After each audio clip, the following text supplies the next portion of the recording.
Dans nos plus vieilles archives, le mythique jaune et vert de John Deere est encore un nuancier de noir et blanc. La vocation primordiale de notre usine est de fabriquer les moteurs diesel qui équipent les tracteurs et moissonneuses-batteuses. 1968, voilà 3 ans que l'entreprise est installée au nord d'Orléans. Notre siège social se trouvait autrefois à Paris et nous avons décentralisé l'ensemble de nos opérations. Nous avons quitté Paris pour venir en province, si je puis dire, quoique Orléans ne soit pas bien loin de Paris. 1977, le moteur s'encrasse. Les salariés, toujours en noir et blanc, occupent le parvis de l'usine.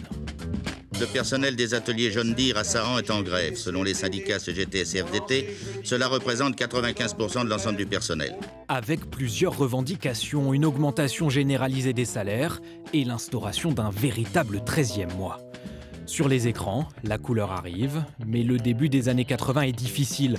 En pleine crise du machinisme agricole, le chiffre d'affaires du secteur a baissé de près de 7% entre 1979 et 1980 en France. Malgré un recours temporaire au chômage partiel, en juin 81, John Deere retrouve un rythme de croisière. Aujourd'hui, à Saran, on produit 220 moteurs par jour. Le 500 millième exemplaire, le voici, il est sorti de la chaîne vers 10 h ce matin.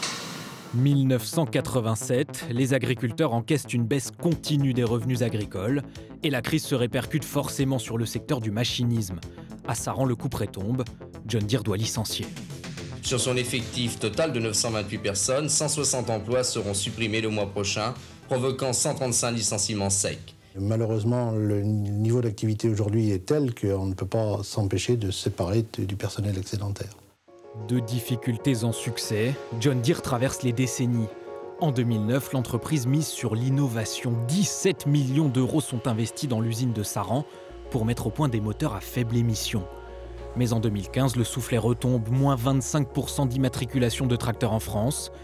Alors l'usine se réinvente, fait face aux nouvelles normes et mise désormais sur la batterie électrique.